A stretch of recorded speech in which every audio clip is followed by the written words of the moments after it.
73 years old now. My knees ache when the weather changes, and I can't hike like I used to.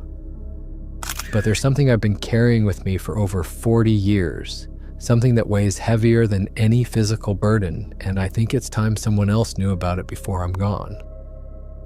What I'm about to tell you is going to sound impossible. I know that. I've played it over in my mind 1,000 times. This isn't a story about monsters or terror, though it started that way. It's not about fear or danger, though there was plenty of both in those first moments. It's about the strangest, most unexpected friendship I've ever had, and how it changed everything I thought I knew about the world. It was autumn when my life took a turn I never could have predicted. I was 28 years old, single, working as a secretary during the week, and spending every weekend I could in the wilderness. My coworkers thought I was strange, this young woman who'd rather spend her days off hiking alone than going to parties or social events. They didn't understand the pull of the forest, the way it called to me like nothing else did. I'd been hiking since I was a kid. My parents used to take us camping every summer, and while my siblings complained about the bugs and the lack of television, I fell in love with it. The quiet, the way sound travels differently through trees, the smell of pine and earth, the way the world felt bigger and simpler at the same time when you were out there alone with nature. By the time I was in my 20s, I was going on solo trips regularly. I'd studied maps, learned navigation, practiced survival skills. I wasn't reckless despite what happened. I was careful, prepared, experienced. But the wilderness doesn't care about your experience. It can turn on you in an instant. That particular October day started perfectly. I remember the morning so clearly even now. The leaves were turning, painting the forest in brilliant oranges and golds and deep reds. The air had that crisp quality you only get in autumn, cold enough to see your breath, but warm enough once you got moving. I'd driven out to a remote area I'd never explored before, one of those spots you find by following logging roads until they peter out into nothing but forest. The trailhead wasn't marked on any of my maps. That's exactly why I wanted to go there. I loved finding places that felt untouched, where you could walk for hours without seeing any sign of other people. No candy wrappers, no cigarette butts, no carved initials in tree bark. Just wilderness the way it was meant to be. I started hiking around 8 in the morning. The trail was faint, probably made by deer rather than humans. I followed it for the first few miles, then started branching off, following my instincts and my compass, going deeper into the woods than I probably should have. But that's what I loved about it, that feeling of being somewhere untouched, where maybe nobody had walked in years, maybe ever. I stopped for lunch around noon, sitting on a fallen log, eating a sandwich and drinking water from my canteen. The forest was alive with sound, birds calling to each other, wind moving through the branches, the distant sound of water running over rocks. I felt completely at peace, completely at home in a way I never felt anywhere else. I should have been paying more attention to the sky. I should have noticed the way the wind was picking up, the way the temperature was dropping. Mountain weather can change in minutes, and I'd gotten so lost in my thoughts, so absorbed in the beauty around me, that I didn't notice the dark clouds rolling in until it was too late. The first drops of rain hit when I was at least 4 miles from my car, in terrain I didn't know well. The rain came down hard and fast, the way it does in the mountains. Within minutes, the trail turned to mud. The leaves that had been so beautiful, that carpet of gold and red, became slick and treacherous. I tried to move carefully, testing each step, holding onto branches for balance, but the slope was steep and the footing was terrible. I was making my way down a particularly steep section, both hands gripping a sturdy branch, when my foot slipped. It happened so fast. One moment I was carefully placing my foot, the next it shot out from under me. I fell hard, twisting as I went down. and felt something in my ankle snap. The pain was instant and overwhelming. I heard the sound of it, that sickening crack. And then I was on the ground, gasping, trying not to scream. I lay there for a moment, rain pouring down on me, trying to process what had just happened. When I finally tried to stand, putting weight on my ankle, the pain was so intense that my vision went dark around the edges. I almost passed out right there. I managed to lower myself back to the ground, breathing hard, trying not to panic. My hands were shaking as I carefully removed my boot. My ankle was already swelling, turning purple. I knew immediately it was bad. This wasn't a sprain, this was a break, or at the very least a severe fracture. I sat there in the rain, breathing hard, trying to think clearly through the pain. The sun was already low in the sky. I checked my watch and was shocked to see it was after 4. I'd been hiking for hours without realizing. Temperature was dropping fast, and with the rain, I was getting soaked through. I was at least 4 miles from my car, probably more like 5 with the route I'd taken, and I couldn't walk. This was bad. This was really, really bad. For a few minutes, I let myself feel the fear. I was alone, injured, miles from help, with darkness coming and temperature dropping. Nobody knew exactly where I was. I'd told my roommate I was going hiking, but I hadn't specified where. I could die out here. That was a real possibility. People died in these woods every year. But I couldn't just sit there and give up. I had to try. I had to move. So I used a nearby tree to pull myself upright, gasping at the pain. I tried putting weight on my ankle again, hoping maybe the pain would be manageable once I was standing. It wasn't. Every time I tried to step, the pain shot up my leg like lightning, so intense it made me dizzy. I found a thick branch on the ground, heavy enough to use as a walking stick, and started the slow, agonizing process of making my way through the woods. I could barely move faster than a crawl. Each step was torture. I had to stop every few feet to rest, leaning against trees, trying to gather the strength to keep going. The rain kept falling. The light kept fading. I was shivering now, soaked through, exhausted from pain. I'd maybe covered a 1/4 mile when I heard it. A scream echoing through the trees. It was long and high-pitched, and unlike anything I'd ever heard before. It raised every hair on the back of my neck. My first thought was mountain lion. I'd heard recordings of their screams before going on hikes, and they can sound almost human, almost like a woman screaming. But this was different somehow. Deeper, more powerful. It vibrated in my chest. I gripped my branch tighter, looking around frantically. The scream came again, closer this time. Then again, it was getting closer. Whatever was making that sound was moving toward me. My heart was hammering so hard I could feel it in my throat. I tried to move faster, but my ankle wouldn't let me. I was trapped, injured, with something dangerous coming closer. The branch I was holding would be useless against a mountain lion, but it was all I had. Then I heard footsteps, heavy ones, crunching through brush and fallen leaves. Not the quiet padding of a cat. Something bigger, something that didn't care about being heard. The footsteps were coming from behind me, getting closer with each second. I turned, gripping my branch with both hands now, trying to see through the darkening forest and the rain. That's when I saw it. Between the trees, maybe 50 feet away, a massive dark shape moving through the forest. It was huge, easily 8 feet tall, maybe taller, covered in dark brown fur. For a second, just a second, my brain tried to make sense of it. Bear, it said, has to be a bear. But bears don't walk upright like that. Bears don't have that shape, those proportions. The creature stepped into a small clearing, and I got my first clear look at it. It was built like a man, but bigger, so much bigger. Broader shoulders, longer arms, but standing on 2 legs, walking upright. covered head to toe in thick, shaggy hair that was matted with rain.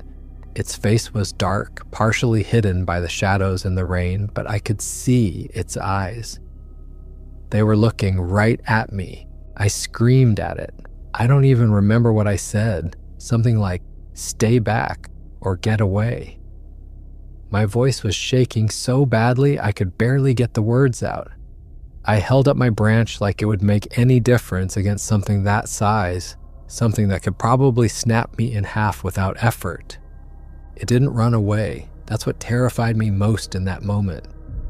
A bear would have run. A mountain lion would have disappeared into the brush.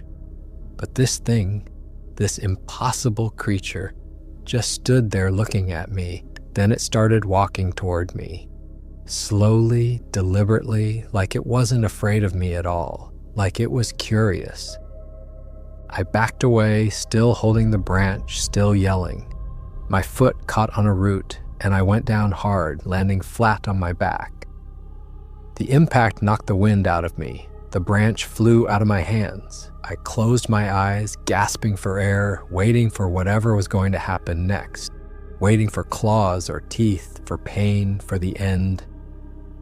I heard it moving closer, heavy footsteps, then stopping right beside me. I felt warm breath on my face. The smell was overwhelming, like wet fur, and earth, and something wild, something that had never known soap or civilization. I couldn't keep my eyes closed. I had to see.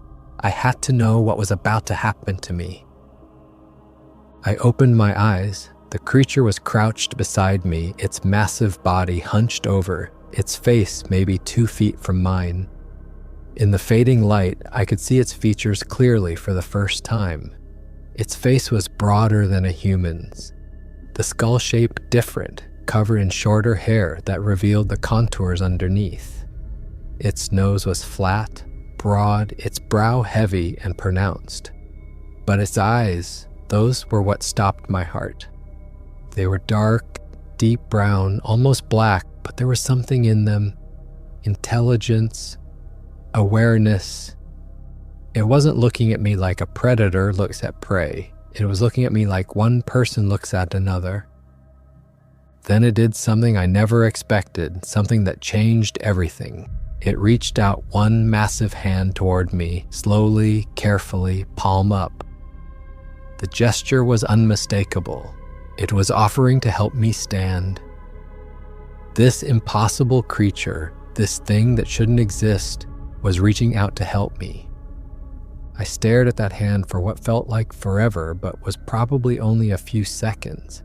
Every instinct I had was screaming at me. Run, fight, do something, anything other than take the hand of this creature. But I couldn't run. My ankle was broken. I couldn't fight. This thing could kill me in seconds if it wanted to. And something in those eyes, something in that gentle gesture, made me think maybe, just maybe, I didn't need to. My hand was shaking as I reached out. The creature's hand was enormous, easily twice the size of mine. The fur was coarse and damp from the rain. The palm was leathery, tough. I grabbed onto it, or rather, it gently closed its fingers around my forearm, and it pulled me to my feet like I weighed nothing at all. The strength was incredible. There was no strain, no effort, just one smooth motion, and I was standing.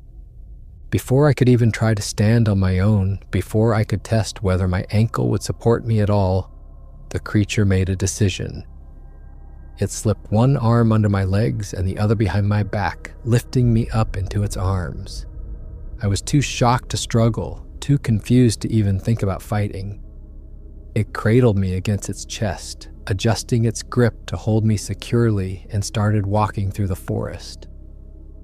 I should have been terrified. Part of me was. But another part of me, a part that surprised me, noticed how gentle it was being, how carefully it moved to avoid jostling me, how its massive arms held me securely but not too tight. It wasn't carrying me like prey, it was carrying me like something precious, something that needed protecting. We walked for what felt like a long time, maybe 20 or 30 minutes. The rain had slowed to a drizzle. The creature moved silently despite its size, navigating the forest like it knew every tree, every rock, every hidden obstacle. It never stumbled, never hesitated. It was completely at home out here in a way I'd never be, despite all my hiking experience. I watched its face as we moved. In profile, I could see more details: the slope of its forehead, the shape of its jaw, the way its eyes were constantly scanning the forest ahead. It breathed steadily, easily, like carrying me required no effort at all. Once, a branch hung low across the path, and without breaking stride, it ducked underneath, adjusting me in its arms to make sure I didn't hit my head. Finally, we came to an outcropping of rock and fallen boulders. The creature moved around the rocks, and I saw that behind them, hidden by thick vegetation, was the entrance to a cave. The creature ducked inside, still carrying me, and I got my first look at what would become one of the most important places in my life. The cave was surprisingly clean. I don't know what I expected, maybe bones or debris or filth, but it wasn't like that. There was a bed of dried grass and leaves arranged along one wall, thick and comfortable looking. In the center of the cave floor, stones were arranged in a perfect circle, clearly a fire pit. The walls were smooth, the floor relatively flat. It was dry and sheltered and somehow felt safe. The creature carried me to the grass bed and set me down as carefully as if I were made of glass. It knelt beside me, those dark eyes studying my face, then looking down at my ankle. I'd managed to get my boot off earlier, and the swelling was obvious now, my ankle purple and grotesquely swollen. The creature examined my ankle with surprising gentleness. Its huge fingers probed carefully around the injury, and I gasped at the pain. It looked up at me, and I could have sworn I saw concern in its expression. Then it stood and disappeared into the darkness at the back of the cave. I sat there, breathing hard, trying to process what was happening. This couldn't be real. This couldn't be happening. Things like this didn't exist. Everyone knew that. Bigfoot, Sasquatch, whatever you wanted to call it, was a myth, a legend, a story people told. But the pain in my ankle was real, and so was the grass beneath me, and so was the massive creature when it came back from the darkness.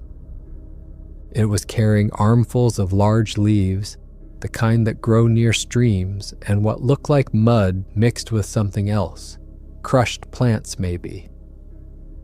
It knelt beside me again and started wrapping my ankle in the leaves. The mixture was cool against my hot, swollen skin, and almost immediately some of the pain began to ease. The creature worked carefully, its movements gentle and deliberate, securing everything with strips of vine, creating something like a primitive bandage or cast. When it was done, it looked up at me again, and I nodded, trying to show it I understood, that I was grateful. It made a sound then, a low rumble that vibrated through the cave. Not threatening, not aggressive, something else. Satisfaction maybe, or pleasure at having helped. Then it stood and left the cave entirely. I sat there alone for a few minutes, listening to the rain outside, still trying to convince myself this was real.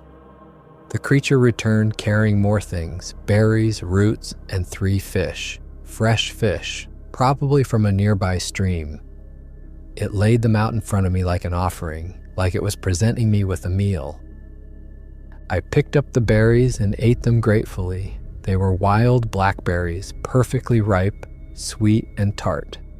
My stomach was growling. I hadn't eaten since lunch, and that felt like a lifetime ago. But I just stared at the raw fish.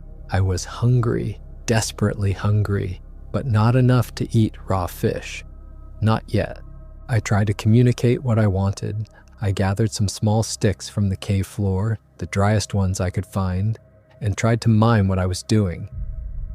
The creature watched me, its head tilted to one side, clearly curious. I rubbed the sticks together, trying to show friction, trying to demonstrate the concept of fire. It took forever. My hands were still shaking from cold and fear and pain. The sticks were damp, but I kept at it, rubbing them together with increasing desperation. Finally, after what felt like an eternity, I managed to get a small ember. I blew on it gently, my face close to the sticks, feeding it tiny bits of dry grass from the bedding. A small flame flickered to life. The creature leaned in close, so close I could feel its breath on my neck, watching every movement. It seemed fascinated, its attention completely focused on the growing flame. I got the feeling it had never seen fire made before, had never understood how it worked. I carefully moved the flame to the stone circle, fed it more sticks, and slowly built up a small fire. The warmth was incredible. I hadn't realized how cold I'd gotten, soaked through and shivering. The creature kept watching, its eyes reflecting the firelight, looking back and forth between the flames and my face. I placed one of the fish on a flat rock near the flames, close enough to cook, but not so close it would burn. As it cooked, the smell filled the cave, and my stomach growled again. The creature's nostrils flared, taking in the scent. It leaned in even closer to the fire, watching the fish change color, watching the way the heat affected it. When the fish was done, I carefully removed it from the heat, using another stick as a tool. It was hot, almost too hot to handle, but I managed to divide it in half. I kept one piece and offered the other to the creature, holding it out toward its face. It sniffed the cooked fish cautiously, then looked at me as if asking permission or seeking reassurance. I nodded, made eating motions with my own piece. The creature took a small bite, chewing slowly, thoughtfully. Its expression changed. Its eyes widened slightly. Then it quickly ate the rest, making soft sounds as it ate. When it was finished, it made that rumbling sound again, louder this time. The sound felt pleased, satisfied. It looked at me and I smiled despite everything. Despite the pain and fear and complete impossibility of the situation, I smiled. This strange, impossible creature had saved my life and was now sharing a meal with me. It pointed at itself then and made a sound, a low, rumbling vocalization that might have been a name or might have been just a sound of contentment. But it felt intentional, like it was trying to tell me something, trying to communicate. The warmth of the fire, the food in my stomach, the exhaustion from the day, all of it hit me at once. My eyelids grew heavy. I tried to stay awake, tried to remain alert, but my body had reached its limit. The last thing I remember before falling asleep was seeing the creature sitting near the entrance of the cave, silhouetted against the darkening sky like a guardian, like it was keeping watch over me while I slept. I woke to sunlight filtering into the cave, and for a blissful moment I forgot where I was. I thought I was in my own bed, that it was a normal weekend morning. Then the pain in my ankle reminded me, and the memories came flooding back. The fall, the rain, the impossible creature. I sat up quickly, looking around with my heart racing. The creature was already awake, sitting cross-legged near the remains of the fire, eating berries from a pile beside it. When it saw me move, it picked up another handful and held them out to me, leaning forward to bring them within my reach. I took them, still not quite believing this was real, that any of this was happening. I ate the berries slowly, watching the creature. In the morning light, I could see it so much more clearly. The hair covering its body was thick and varied in length, longer on its arms and back, shorter on its face and hands. Its face was surprisingly expressive. Its eyes were intelligent, alert, constantly moving to take in everything around it. When it caught me staring, it didn't seem bothered. It just looked back at me with what seemed like curiosity. My ankle still hurt, a deep, throbbing pain, but the swelling had gone down noticeably. Whatever that mixture of plants and mud had been, it had helped. The creature had known what it was doing. I tested my weight on it carefully, using the cave wall for support. It hurt, but not quite as badly as before. I thought I might be able to walk with support, might be able to make it back to my car if I could find the way. The creature seemed to understand that I needed to leave. It stood and gestured toward the entrance, then bent down and gently lifted me again before I could even try to walk on my own. It seemed determined to carry me, and honestly, I was grateful. Even with the improvement, I don't think I could have walked the distance on my own. We emerged from the cave into a beautiful morning. The rain had stopped, the sun was shining, and the forest looked fresh and clean. Water droplets clung to every leaf, sparkling like diamonds. The creature paused for a moment, adjusting its grip on me, then started walking. I had no idea where I was or which direction to go, but the creature seemed to know exactly where it was heading. We walked through the forest for what felt like an hour, maybe more.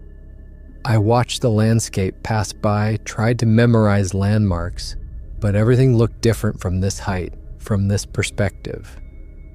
I was cradled against the creature's chest, held securely, moving through the forest faster than I ever could have managed on my own. I found myself studying the creature's face as we moved. In the daylight, I could see more details.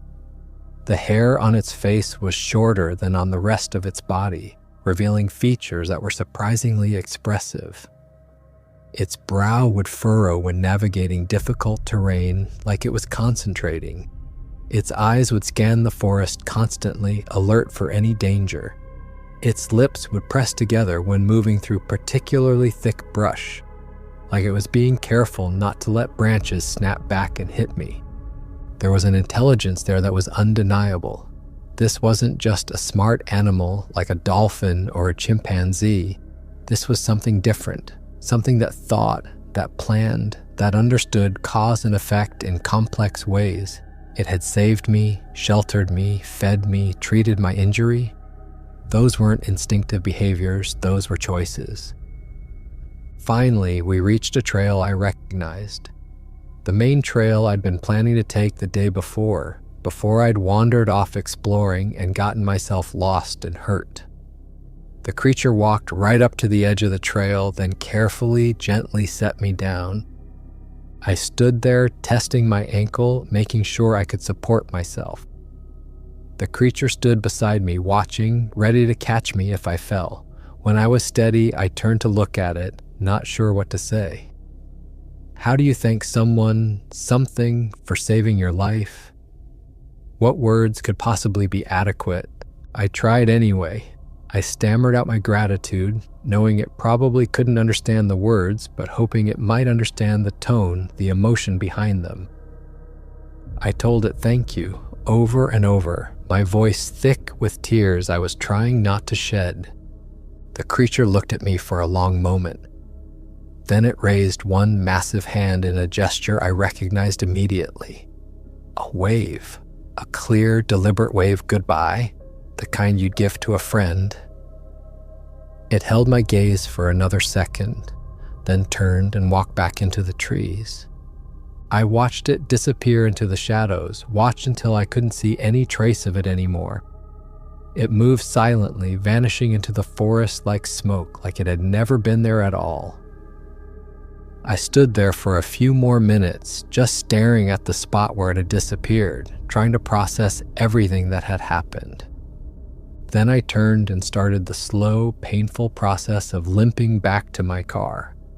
Each step was agony, but I barely noticed. My mind was too full of what I'd just experienced. The creature, the cave, the gentle care it had shown, the intelligence in those eyes, the feeling of being carried through the forest like something precious. When I finally reached my car, I sat in the driver's seat for a long time before starting the engine. My hands were shaking. I was exhausted, in pain, covered in dirt, and still damp from the rain. But I felt changed somehow, like I'd crossed some invisible line, seen something I wasn't supposed to see, learned something that changed everything I thought I knew about the world. I drove home in a daze, barely paying attention to the road. When I got there, my roommate took one look at me and insisted on taking me to the emergency room. I told her I'd slipped and hurt my ankle, which was true. I just left out the part about what happened after. The doctor said it was a bad sprain, maybe a minor fracture, gave me crutches and pain medication and instructions to stay off it for a few weeks. I nodded and agreed to everything, but I wasn't really listening. I was thinking about the cave, about the creature's face in the firelight, about those intelligent eyes watching me sleep. I told no one what had really happened. Who would believe me? I'd sound insane. They'd think I'd hit my head, that I'd hallucinated the whole thing from pain and fear and cold. So I kept it to myself, locked it away like a secret too precious and too impossible to share. But I couldn't stop thinking about it, about the creature, about those dark, intelligent eyes and that gentle touch, about how it had saved me when it could have just as easily hurt me, could have ignored me and let me die alone in those woods. I kept the dried leaves from the wrap, tucking them away in a drawer where I'd find them sometimes and touch them, proof that it had really happened, that I hadn't imagined it. I drew pictures, trying to capture what the creature looked like, trying to get those eyes right, that expression. None of the drawings came close. Nothing I could create with pencil and paper could capture what I'd seen. Weeks passed. My ankle healed slowly, the pain gradually fading from sharp agony to dull ache to occasional twinge. I went back to work, back to my normal routine, but everything felt different now. I'd sit at my desk typing letters and filing papers, but my mind would wander back to that cave, to that night by the fire, to the moment when the creature had reached out its hand to help me. I told myself I should forget about it, move on, get back to normal life. This was a once-in-a-lifetime thing, a freak encounter, something that happened and was over. The creature was probably long gone, moved on to other parts of the forest, other territories. It had helped me, and that was the end of it, but I couldn't forget. The memory pulled at me constantly, an itch I couldn't scratch, a question I couldn't answer. I'd lie awake at night, staring at the ceiling, remembering those dark, intelligent eyes, wondering if the creature remembered me too. Wondering if it ever thought about that night, about the human it had saved, wondering if I'd ever see it again. I started researching, spent hours at the library reading everything I could find about cryptids, about Bigfoot and Sasquatch sightings, about unexplained encounters in the woods. Most of it was obviously fake or exaggerated, but some of the stories had a ring of truth to them, details that matched what I'd experienced. The intelligence, the gentleness in some accounts, the careful avoidance of humans. As soon as my ankle was fully healed, as soon as I could walk without pain, I knew what I had to do. I had to go back. I had to try to find it again. I had to know if it was real, if the connection I'd felt was real, or if I'd imagined the whole thing in my pain and fear. I returned to the same trailhead on a clear Saturday morning in late November. The trees were bare now, the forest preparing for winter. Everything looked different without the autumn colors, starker somehow, more exposed. I hiked past the spot where I'd fallen, and seeing it in daylight made me realize how lucky I'd been. The slope was steeper than I'd remembered, the drop-off more dangerous. I ventured deeper into the woods, trying to retrace the path the creature had taken while carrying me. But everything looked different in daylight, and I'd been in shock at the time, not really paying attention to landmarks. I felt ridiculous at first. What was I doing, looking for something that everyone said didn't exist? But I kept going. I started calling out, not knowing what else to do. My voice echoed through the empty forest, bouncing off trees and rocks. I called hello, called out that I was the person from before, the one it had helped. I felt stupid doing it, but I didn't know what else to try. Hours passed. The sun tracked across the sky. I saw nothing unusual, heard nothing except normal forest sounds, birds, wind, the occasional rustle of small animals in the underbrush. By late afternoon, I was starting to think this had been a waste of time, that I'd built up something in my mind that wasn't real, that the creature had been a one-time encounter and nothing more. Then I spotted movement in thick underbrush to my left. Just a flash, a shadow, something large moving between the trees. My heart jumped into my throat. I ran toward it, calling out, pushing through branches and brambles, but whatever it was had already disappeared. I searched the area frantically, looking for tracks, for broken branches, for any sign, but I found nothing. I stood there breathing hard, not sure if I'd really seen something or if my mind was playing tricks on me, showing me what I wanted to see. The disappointment was crushing. I'd been so sure, so hopeful. I decided to try to find the cave instead. That seemed more practical than wandering around hoping to spot the creature. At least the cave would be in one place, wouldn't move. But the forest all looked the same, and I'd been semi-conscious for part of that journey. I took wrong turns, backtracked, got lost twice in terrain that all looked identical. The sun was getting low, the light turning golden and then orange, when I finally recognized something. A distinctive rock formation, 3 large boulders leaning against each other. I'd seen that from the cave entrance. I was close. I found the cave entrance hidden behind vegetation that had grown thicker since my last visit. I pushed through it, ducked inside, and stood there letting my eyes adjust to the dimness. The grass bed was still there, though some of the grass had dried out and crumbled. The stone circle still held the remains of our fire, charred sticks and ash. It was real. It had all been real. I sat down on what was left of the grass bed to wait. I had no idea if the creature would come back, if it even used this cave anymore, but I had nowhere else to try. So I waited. I waited as the shadows grew longer outside.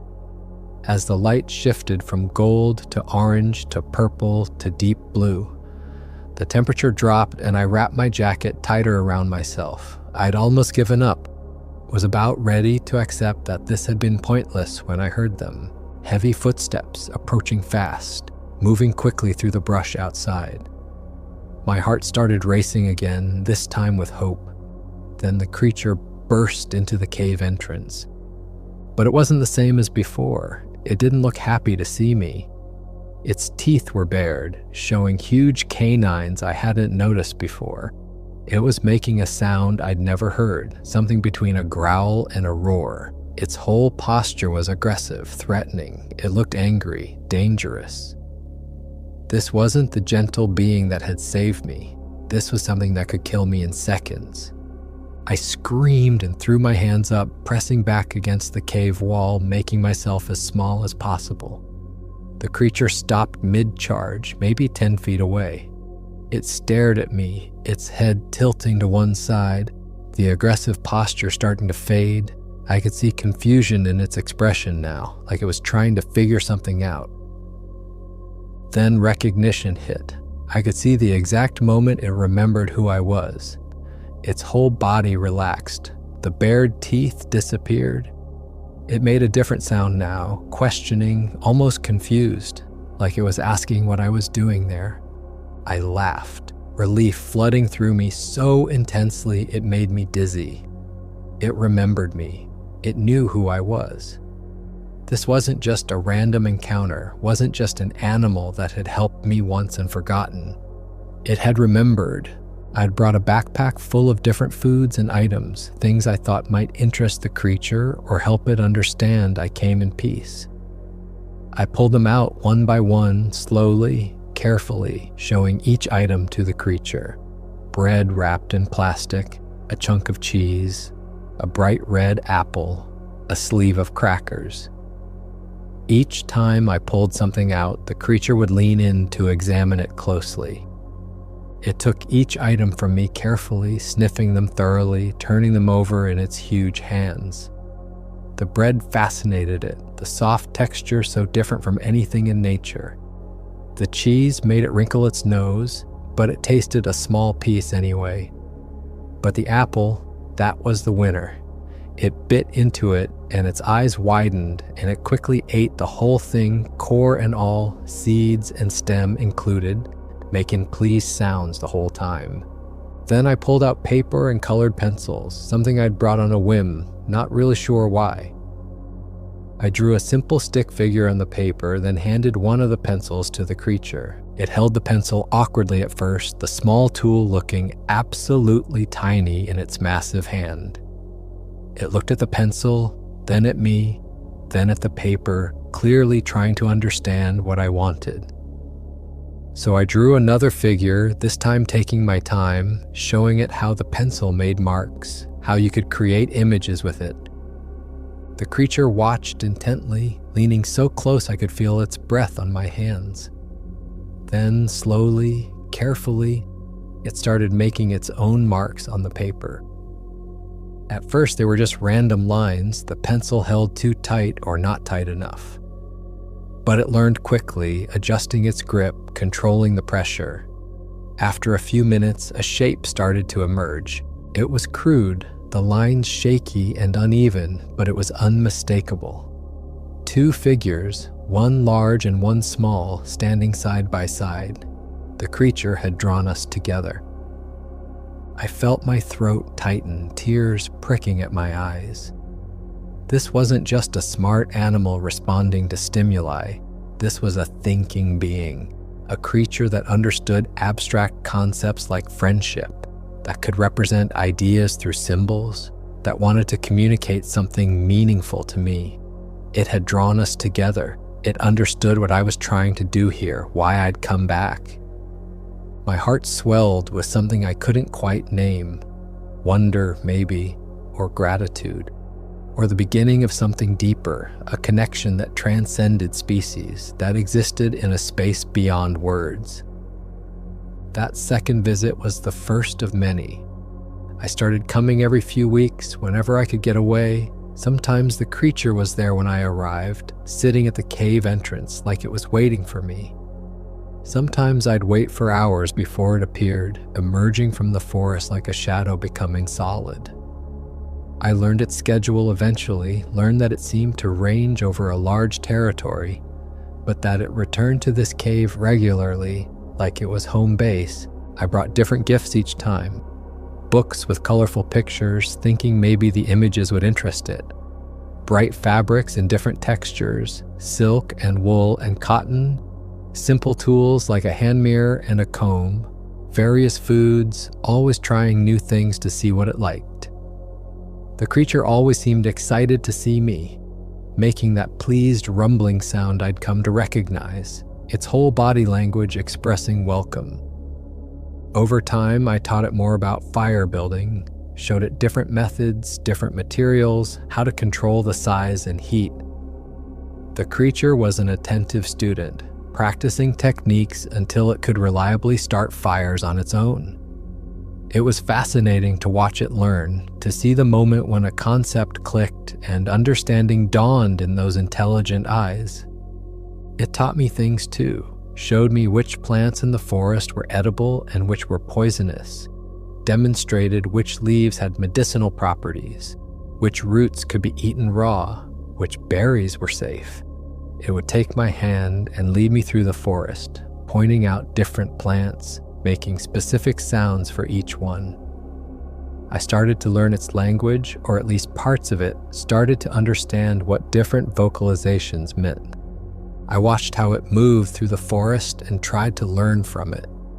The creature was perfectly silent despite its size, its feet finding solid ground instinctively, its body moving through brush without disturbing it.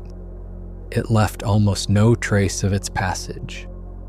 When I tried to follow its example, I was clumsy and loud by comparison, but I got better over time.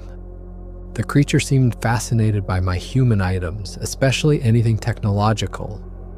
It spent an hour one day examining a flashlight, clicking it on and off repeatedly, staring at the beam of light like it was magic. It would shine it on the cave walls, on its own hand, on my face, delighted by this tool that created light without fire. When the batteries finally died, it looked so disappointed I made a note to bring fresh batteries next time. I taught it simple games, tic-tac-toe drawn in the dirt with sticks, simple patterns to copy, rock, paper, scissors, though it took a while to understand the rules. The creature learned quickly and seemed to have a genuinely playful side. Sometimes it would deliberately make silly moves or funny faces just to see my reaction, like it was teasing me, like it understood humor. Some visits stand out more than others, moments that felt particularly meaningful, that showed me just how deep our connection was becoming. One spring day, I arrived to find the creature had gathered a pile of interesting objects near the cave entrance. Smooth river stones in various colors, pieces of quartz crystal that caught the light, rocks with unusual patterns or striations, even a few fossilized shells. It had arranged them carefully, almost artistically, like a collection or a display. When it saw me notice the rocks, it made excited sounds and gestured to them, then to me. It took me a moment to understand what was happening. These were gifts. The creature had collected them specifically for me. It had been thinking about me even when I wasn't there, had been gathering things it thought I might find beautiful or interesting, had been waiting to show me. The realization hit me hard. This wasn't just a routine we'd fallen into, wasn't just a curiosity about humans. The creature cared about me. It thought about me when I was gone. It wanted to make me happy. I started crying, overwhelmed by the thoughtfulness of the gesture, by the emotional intelligence it required. The creature looked concerned, stepping closer, touching my face gently with one huge finger. Its expression was worried, like it thought it had done something wrong. I smiled through my tears, trying to show it that I wasn't sad, that these were happy tears. I picked up one of the crystals, held it up to the light, and made sounds of delight and appreciation. The creature relaxed, making pleased sounds, clearly happy that its gift had been well received. Another time, a more serious moment, showed me just how aware the creature was of potential dangers. I was walking toward the cave on a warm summer afternoon, relaxed and not paying much attention, when the creature suddenly appeared from nowhere. It grabbed me and pulled me forcefully behind a large tree, its hand covering my mouth before I could make a sound. I was confused and a little frightened until it pointed. Through the trees, maybe 40 feet away, a large black bear was moving along the path I'd been about to take. It was a big one, probably male, and it was heading in our direction. We stayed hidden behind the tree, the creature's arm around me protectively, until the bear had moved well past us and disappeared into the forest. The creature had been watching. It had seen danger I hadn't even noticed and had protected me from it. That level of awareness, that protective instinct, it meant something. I wasn't just a curiosity to this being. I was someone it cared about, someone worth protecting. As November arrived and temperatures started to drop, I worried. I'd been visiting for almost a year now, through spring and summer and fall, but winter in these mountains was harsh. Temperatures could drop well below freezing. Snow could pile up feet deep. How would the creature survive? I came prepared in early December, bringing a thick wool blanket I'd bought specifically for this purpose. It was expensive, a real Hudson Bay blanket, but I didn't care. When I showed it to the creature, it seemed confused at first, not understanding what the fabric was for. But when I wrapped it around its shoulders, when it felt the warmth, its whole face changed. It made happy sounds, wrapping the blanket tighter around itself, rubbing its face against the soft wool. It looked at me with such gratitude, such obvious pleasure that I felt my heart swell. Then it did something unexpected. It opened the blanket and pulled me inside it too, wrapping us both in the wool, sharing the warmth. We sat like that for a while, huddled together in the blanket, and I felt safer and more content than I had in months. Inside the cave, I found that the creature had been preparing for winter. There were large stores of food stacked along the back wall, nuts and dried berries, roots and tubers, even some dried fish. Enough to last for months if needed. It had also gathered more dried grass and leaves for bedding, making the cave warmer and more insulated against the cold.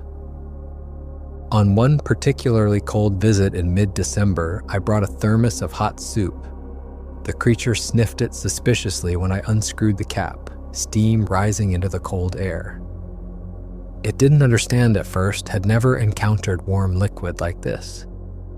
But when I poured some into the cap and held it out, when it cautiously tasted the warm broth, its eyes went wide with surprise and delight. It had probably never had warm food before I'd taught it to cook, and certainly nothing like soup. The concept of liquid food seemed to fascinate it. It drank the entire thermos, slowly, savoring each sip, making pleased sounds between mouthfuls. When it was done, it held the empty thermos carefully, turning it over in its hands like it was something precious. The visits during winter were harder for me. The trails were icy and treacherous. Snow made navigation difficult. The cold was intense. But I kept coming at least once a month, sometimes more. And the creature was always there waiting. Like it knew I would return despite the weather. Sometimes I'd arrive to find it had cleared snow from around the cave entrance, had gathered extra firewood, had prepared for my visit. One visit in early spring, I brought a small handheld mirror, the kind women carry in their purses. I'd been thinking about the creature's self-awareness, wondering if it knew what it looked like, if it had ever seen its own reflection. When I showed it the mirror, held it up so it could see itself, the creature seemed startled. It leaned back, eyes wide, then slowly leaned forward again to look more closely. It touched its own face, then touched the mirror, then looked at me with an expression I can only describe as amazed confusion. I pointed at the reflection, then at the creature, trying to show it that what it was seeing was itself. It stared for a long time, tilting its head one way and then the other, watching the reflection move. It touched its own nose, its brow, its teeth, examining each feature while looking at the mirror. After that day, I noticed the creature seemed to groom itself more carefully. It would clean its face more thoroughly, pick debris from its fur, arrange the hair on its head. The mirror had given it self-awareness in a new way, had allowed it to see itself as others saw it. It was like watching someone discover vanity, or maybe just discover themselves. A few years into our friendship, I had another accident. Nothing as serious as that first injury, but bad enough. I slipped on a wet trail in early spring when ice was still hiding under leaves and came down hard on my shoulder. I didn't break anything, but I badly bruised it, and the pain was intense. I was sitting against a tree, wincing every time I tried to move my arm when the creature found me. It must have been nearby, must have heard me fall or cry out. It approached cautiously, and when it saw me holding my shoulder, understanding seemed to dawn in its eyes. It examined my shoulder carefully, its huge fingers gentle despite their size, and I could see it thinking, remembering. Then it disappeared into the forest without a sound. I sat there waiting, not sure what was happening. When it came back 15 minutes later, it was carrying the same types of leaves and plant mixture it had used on my ankle all those years ago. The same mixture from our very first meeting. It had remembered, After all this time, after hundreds of plants and lessons and shared experiences, it had remembered exactly what it had used to treat my injury that first night. It had remembered how I'd been hurt when we first met, and now it was taking care of me the same way. The creature applied the mixture gently to my shoulder, wrapped it carefully with leaves and vine strips, just as it had done for my ankle. The cool sensation immediately eased some of the pain. When it was done, it helped me stand, let me lean on it as we walked slowly back to the cave. We'd each saved the other now. The circle was complete. I'd taught it about fire and tools and human things, and it had taught me about the forest and survival and how to be present. We'd protected each other, cared for each other, healed each other's injuries. We were truly friends. Our visits developed routines that became almost ceremonial in their regularity. The most important was our shared meals. I'd arrive with food, we'd prepare it together over the fire, and we'd eat together in comfortable silence. The creature had learned to cook simple things on its own by this point. It could clean and prepare fish, could roast roots and nuts, could even make something like flat bread from ground seeds and water. It took pride in its cooking, I could tell, would arrange meals nicely on flat stones like it was setting a table, would present food to me with obvious pleasure. These shared meals became my favorite part of every visit. There was something deeply satisfying about sitting with this impossible being, sharing food we'd prepared together, existing peacefully in each other's company without needing words or explanations. Just presence, just connection, just the simple act of breaking bread together. Sometimes we'd eat and watch the sunset. Sometimes we'd eat in the cave while rain fell outside. Sometimes we'd eat quickly and then sit by the fire, and I'd try to teach it new words, or it would show me new plants it had discovered. But always, we ate together, sharing food and space and time. The creature's drawing skills improved dramatically over the years. What had started as crude stick figures became more detailed, more sophisticated, more expressive. It practiced constantly. I'd arrive sometimes to find new drawings in the dirt outside the cave, practice sketches that showed its developing skill. It learned to show depth, to add details like individual trees and rocks and animals. It learned to show motion, to capture the feeling of wind or running or falling. Its drawings became more than just representations. They became art, expressive and emotional in ways that surprised me. One autumn day, I arrived to find something extraordinary. The cave walls were covered in drawings. The creature had used charcoal to create an entire mural across the stone surfaces, images flowing from one to the next, telling a story. There was the first meeting, a small figure on the ground, and a large one standing over it. The journey to the cave, a large figure carrying a small one through sketched trees. Learning to make fire, two figures bent over flames. Sharing meals, two figures sitting together with food between them. Sitting together watching sunsets, two silhouettes against a circle that represented the sun. It was a timeline of our friendship, drawn from memory, capturing moments I remembered too. Moments that had been meaningful enough to the creature that it wanted to preserve them, to make them permanent in some way. I stood there staring at those drawings for a long time, overwhelmed. This wasn't just a smart animal, this was a thinking, feeling being with the capacity for memory and reflection and artistic expression. It could look back on our time together and find meaning in it, could remember specific moments and recreate them, could express emotion through art.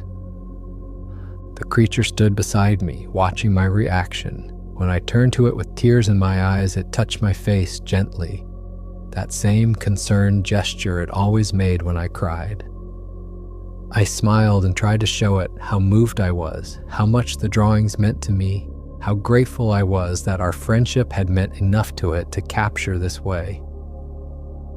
In the spring of what must have been my 5th year of regular visits, I arrived to find the creature wasn't alone. There was a younger, smaller creature at the cave, maybe 8 feet tall instead of 9, with a slimmer build and lighter colored fur, more brown than the dark chocolate of my friend. The two of them were at the back of the cave when I arrived, and I stopped at the entrance, not wanting to intrude or frighten the younger one. My friend made a welcoming sound and gestured for me to come in, but the younger creature pressed closer to it, clearly nervous about my presence. I watched as my friend demonstrated things for the younger one. How to build a fire, arranging sticks carefully, creating sparks with practiced ease. How to handle food gently, showing the proper way to clean a fish. How to approach without being threatening, moving slowly and deliberately. The young one was clearly learning, watching every movement with intense focus. It was curious about me but stayed back, peering around my friend's bulk, making small sounds that seemed like questions. I'd brought extra food and I left it near the fire pit, backing away to give them space. The young one needed to feel safe, needed to learn that humans, at least this human, weren't a threat. I couldn't rush that process. Before I left that day, I watched the two of them together for a few more minutes. My friend was teaching the next generation, passing on what it had learned. Not just survival skills, but also that humans could be trusted. That connection was possible across species. It felt important that I'd witnessed this. The knowledge wouldn't die with my friend. It would be passed on, carried forward. Maybe the young one would have its own encounter someday, its own connections. Maybe the possibility of understanding between our kinds would continue.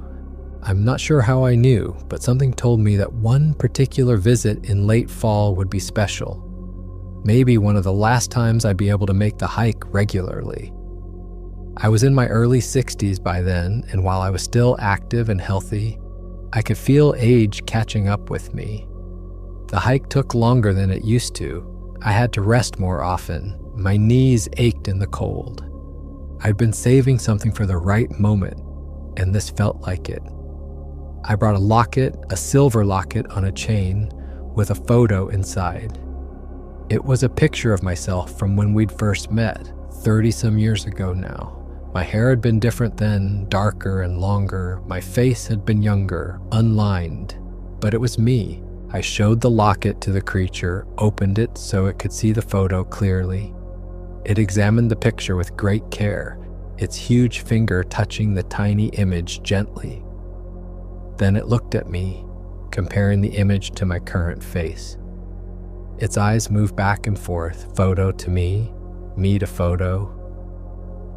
And I could see understanding dawning. It recognized that the photo was me, but younger. It understood the concept of time passing, of change, of aging.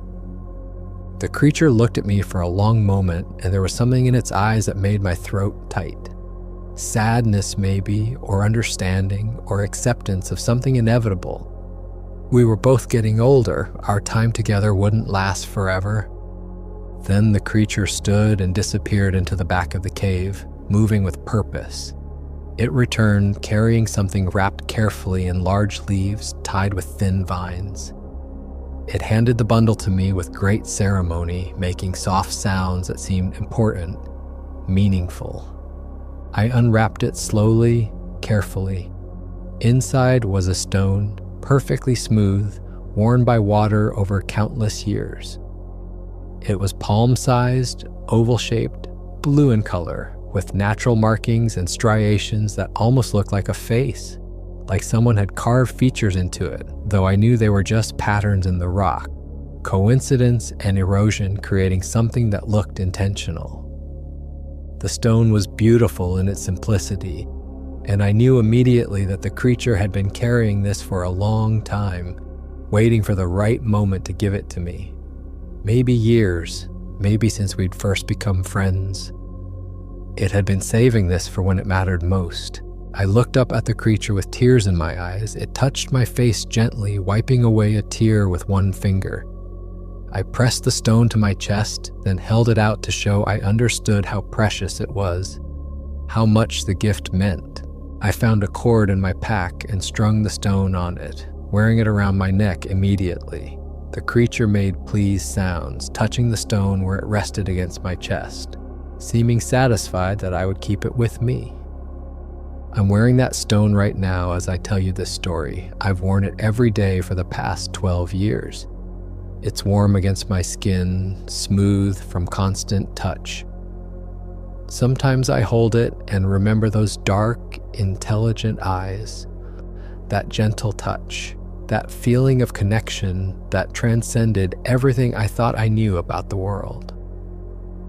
I'm 73 now. The creature, if it's still alive, would be impossibly old by human standards. But the last time I saw it, just 6 months ago, it still seemed strong and healthy. Maybe these beings age differently than we do. Maybe they live longer, age slower. I don't know. There's so much I don't know. I can't make the hike as often anymore. My knees won't allow it. What used to take me 2 hours now takes 4, with frequent stops to rest and catch my breath. The trail that used to feel like a pleasant walk now feels like a mountain climb. But I made one last visit 6 months ago, knowing in my heart it might truly be the last time. The creature was resting in the cave when I arrived, lying on the grass bed that we'd refreshed together countless times over the years. It looked up when I entered, and those same dark, intelligent eyes I'd first seen over 40 years ago met mine. There was recognition there, and welcome, and something that looked like deep contentment. I sat beside it and took its large hand in my smaller one. Our hands had touched hundreds of times over the years, but this felt different, more weighted somehow, more final. We sat in silence for hours, just holding hands, existing together in that space we'd created over decades of visits and shared moments. I talked to it. I said everything I'd been thinking, everything I'd been feeling. I told it how much our friendship had meant to me, how it had changed my entire life, how it had taught me that the world was full of wonder and mystery, that intelligence and emotion existed in forms we couldn't imagine. That connection was possible across any divide if both beings approached it with openness and respect. I told it about the fear I'd felt that first night and how that fear had transformed into trust and then friendship and then something deeper, something I didn't have words for. I told it how those dark, intelligent eyes had haunted me from the moment I first saw them, had called me back to the forest over and over again. I told it that of all the relationships I'd had in my life, all the people I'd known and loved, this friendship was the most meaningful, the most transformative, the most real. The creature listened, its eyes never leaving my face. It couldn't understand most of my words, but I think it understood the meaning behind them, the emotion and love and gratitude. When I finally stopped talking, when there were no more words left, it touched my face gently one last time. That touch held everything. Goodbye, and thank you, and I understand, and I feel the same way. All of that in one gentle gesture, one moment of contact. I made my way back down the mountain slowly that day, stopping often not just to rest, but to look back, to try to memorize every detail of the place that had been so important to me. I didn't go into the cave again after saying goodbye. I couldn't. I just started walking, and I didn't look back after the cave disappeared from view. Looking back would have broken me. So here I am, an old woman in her living room, telling you about the most meaningful relationship of my life. I know how it sounds. I know people will doubt me, will think I'm confused or lying or suffering from dementia. But I'm telling you anyway, because this story deserves to be known, because I won't be here much longer to tell it, and because someone needs to know the truth about what existed in those mountains. That friendship taught me more about kindness, patience, and genuine connection than any human relationship I've had. It taught me that intelligence and emotion and consciousness aren't unique to humanity, that we're not as special or separate as we like to think, that there are beings in this world who can think and feel and love and create in ways we can't even imagine. Beings who have their own rich inner lives, their own forms of expression, their own capacity for deep relationship. People will want to know where to find it. They'll demand coordinates, specific locations, proof they can verify. They'll want to go there themselves, want to see with their own eyes, want to capture evidence. But I won't tell them, I can't, I won't betray my friend that way. There are people who would hurt this creature if they found it. People who would capture it, study it, put it in a cage or a lab. People who would hunt it for sport or trophy. People who would turn it into a media spectacle, destroying the peaceful existence it has in those mountains. People who would exploit it for money or fame or scientific advancement, never seeing the being behind the body, never recognizing the consciousness and emotion and personhood. Some things are meant to stay hidden. Some magic is meant to be protected. Some secrets are worth keeping, even when keeping them costs you credibility, even when sharing them might give you validation or proof or recognition. My friend deserves to live in peace, to exist in those mountains without fear of discovery or harm. The location dies with me. That's the price of knowing, the responsibility I accepted when I chose to return to that cave all those years ago, when I chose to build a friendship instead of seeking proof or validation. Tell the story if you want. Share it, pass it on, let others wonder and question and imagine. But protect what matters. Protect the wild places, protect the mysteries, protect the possibility that somewhere out there, impossible friendships might still be forming, might still be showing others what they showed me. The world needs wonder. It needs mystery. It needs to know that we haven't figured everything out, that there are still surprises waiting. This is my gift to you, the story of my impossible friend. Carry it carefully, share it wisely, protect what needs protecting. And maybe, just maybe, look at the world with a little more wonder, a little more openness, a little more willingness to accept that reality is stranger and more beautiful than we ever imagined. I befriended a Sasquatch, and it was the best thing that ever happened to me. For more interesting stories, check this out.